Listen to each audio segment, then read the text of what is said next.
E aí galera do meu canal, tudo bem com vocês? Espero que sim. Pessoal, tô fazendo um vídeo aqui exclusivo, tá?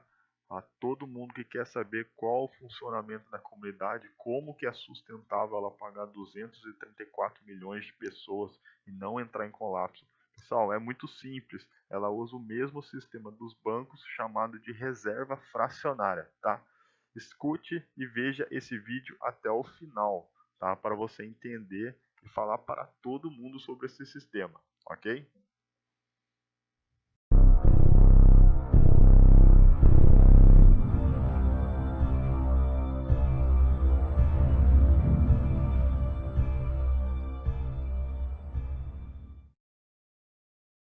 A number of years ago, the Central Bank of the United States, the Federal Reserve, produced a document entitled Modern Money Mechanics. This publication detailed the institutionalized practice of money creation as utilized by the Federal Reserve and the web of global commercial banks it supports. On the opening page, the document states its objective. The purpose of this booklet is to describe the basic process of money creation in a fractional reserve banking system. It then proceeds to describe this fractional reserve process through various banking terminology, a translation of which goes something like this. The United States government decides it needs some money, so it calls up the Federal Reserve and requests, say, $10 billion. The Fed replies, saying, sure, we'll buy $10 billion in government bonds from you. So the government takes some pieces of paper, paints some official-looking designs on them, and calls them treasury bonds. Then it puts a value on these bonds to the sum of $10 billion and sends them over to the Fed. In turn, the people at the Fed draw up a bunch of impressive pieces of paper themselves, only this time calling them Federal Reserve notes, also designating a value of $10 billion to the Fed. The Fed then takes these notes and trades them for the bonds. Once this exchange is complete, the government then takes the $10 billion in Federal Reserve notes and deposits it into a bank account. And upon this deposit, the paper notes officially become legal tender money, adding $10 billion to the U.S. money supply. And there it is. $10 billion in new money has been created. Of course, this example is a generalization, for, in reality, this transaction would occur electronically, with no paper used at all. In fact, only 3% of the U.S. money supply exists in physical currency. The other 97% essentially exists in computers alone. Now, government bonds are, by design, instruments of debt. And when the Fed purchases these bonds, with money it essentially created out of thin air, the government is actually promising to pay back that money to the Fed. In other words, the money was created out of debt. This mind-numbing paradox of how money or value can be created out of debt or a liability will become more clear as we further this exercise. So, the exchange has been made and now $10 billion sits in a commercial bank account. Here's where it gets really interesting. For as based on the fractional reserve practice, that $10 billion deposit instantly becomes part of the bank's reserves, just as all deposits do. And regarding reserve requirements, as stated in modern money mechanics, a bank must maintain legally required reserves equal to a prescribed percentage of its deposits. It then quantifies this by stating, under current regulations, the reserve requirement against most transaction accounts is 10%. This means that with a $10 billion deposit, 10% or $1 billion is held as the required reserve, while the other $9 billion is considered an excessive reserve and can be used as the basis for new loans.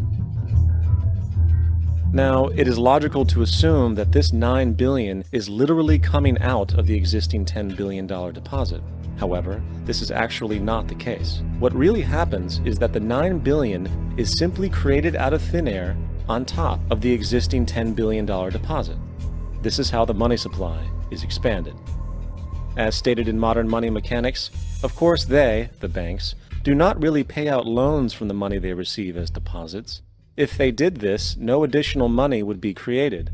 What they do when they make loans is to accept promissory notes, loan contracts, in exchange for credits, money, to the borrower's transaction accounts. In other words, the $9 billion can be created out of nothing simply because there is a demand for such a loan and that there is a $10 billion deposit to satisfy the reserve requirements. Now, let's assume that somebody walks into this bank and borrows the newly available $9 billion. They will then most likely take that money and deposit it into their own bank account. The process then repeats, for that deposit becomes part of the bank's reserves. 10% is isolated, and in turn 90% of the $9 billion, or $8.1 billion, is now available as newly created money for more loans. And of course, that 8.1 can be loaned out and redeposited, creating an additional 7.2 billion, to 6.5 billion, to 5.9 billion, etc. This deposit money creation loan cycle can technically go on to infinity. The average mathematical result is that about $90 billion can be created on top of the original 10 billion. In other words, for every deposit that ever occurs in the banking system, about 9 times that amount can be created out of thin air. Money jitters? Ask the obliging Bank of America for a jar of soothing instant money, M-O-N-E-Y, in the form of a convenient personal loan. So, now that we understand how money is created by this fractional reserve banking system, a logical yet elusive question might come to mind. What is actually giving this newly created money value? The answer? The money that already exists. The new money essentially steals value from the existing money supply. For the total pool of money is being increased irrespective to demand for goods and services. And as supply and demand finds equilibrium, prices rise, diminishing the purchasing power of each individual dollar. This is generally referred to as inflation, and inflation is essentially a hidden tax on the public. What is the advice that you generally get? And that is, inflate the currency. They don't say debase the currency. They don't say devalue the currency. They don't say cheat the people who are saved. They say lower the interest rates. The real deception is when we distort the value of money. When we create money out of thin air, we have no savings, yet there's so-called capital. So my question boils down to this: how in the world can we expect to solve the problems of inflation, that is, the increase in the supply of money, with more inflation? Of course, it can't. The fractional reserve system of monetary expansion is inherently inflationary. For the act of expanding the money supply, without there being a proportional expansion of goods and services in the economy, will always debase a currency. In fact, a quick glance at the historical values of the US dollar versus the money supply reflects this point definitively, for the inverse relationship is obvious. $1 in 1913 required $21.60 in 2007 to match value. That is a 96% devaluation since the Federal Reserve came into existence. Now, if this reality of inherent and perpetual inflation seems absurd and economically self-defeating, hold that thought, for absurdity is an understatement in regard to how our financial system really operates. For in our financial system, money is debt. And debt is money. Here is a chart of the U.S. money supply from 1950 to 2006. Here is a chart of the U.S. national debt for the same period. How interesting it is that the trends are virtually the same. For the more money there is, the more debt there is. The more debt there is, the more money there is. To put it a different way, every single dollar in your wallet is owed to somebody by somebody. For remember, the only way the money can come into existence is from loans. Therefore, if everyone in the country were able to pay off all debts, including the government, there would not be $1 in circulation.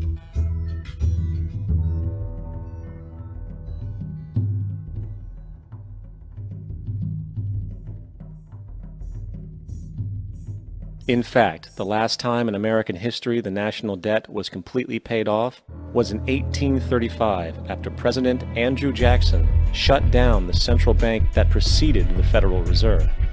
In fact, Jackson's entire political platform essentially revolved around his commitment to shut down the central bank, stating at one point, The bold efforts the present bank has made to control the government are but premonitions of the fate that awaits the American people should they be deluded into a perpetuation of this institution or the establishment of another like it.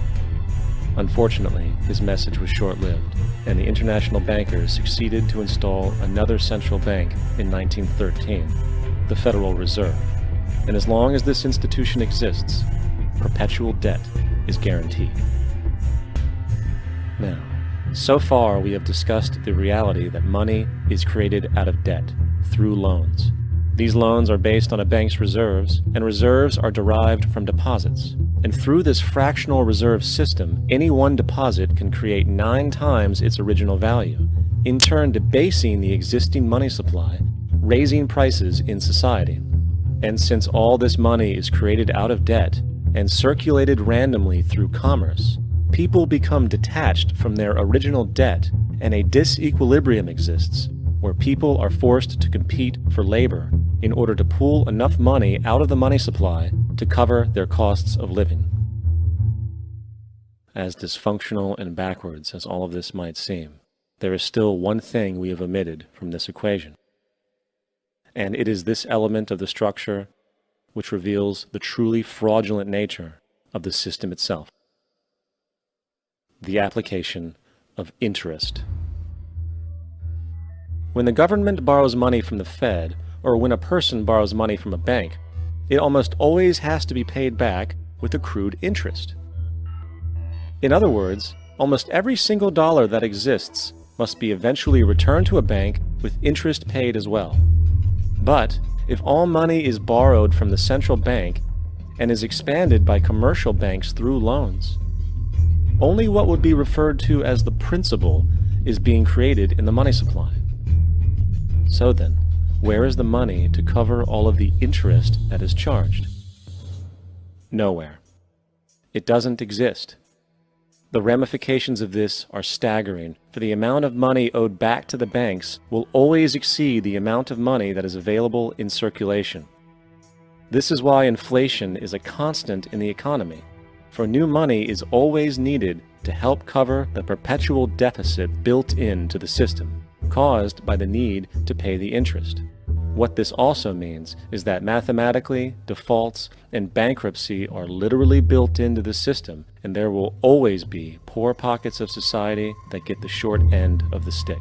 An analogy would be a game of musical chairs, for once the music stops, somebody is left out to dry. And that's the point. It invariably transfers true wealth from the individual to the banks. For if you are unable to pay for your mortgage, they will take your property. This is particularly enraging when you realize that not only is such a default inevitable due to the fractional reserve practice, but also because of the fact that the money that the bank loaned to you didn't even legally exist in the first place.